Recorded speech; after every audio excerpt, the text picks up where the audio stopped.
nekak neformalni začetek letošnjega Evropskega tedna športa so igre zaposlenih, zaključek. Mi se tudi udeležujemo in smo prejle pač odigrali tudi en meč, se pravi tekmo med člani krovne organizacije in med našimi regijskimi pisarnami.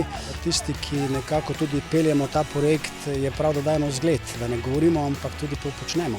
Se pravi, gibanje, športanje, zdrav način življenja je moto, ki nas vodi in to je tudi namen Evropskega tedna športa kot globalne akcije cele Evropske unije.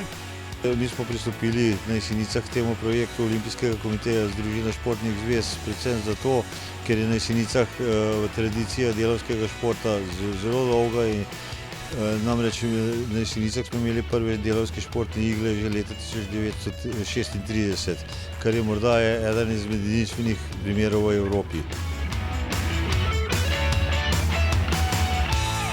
Lahko rečem, da smo v teh 5 letih, odkar je Evropski teden športa uveljavljen, naredili kar izdatne premike, tako po številu vadb, ki se ponujajo s strani športnih društev in klubov, kot tudi po številu udeležencev.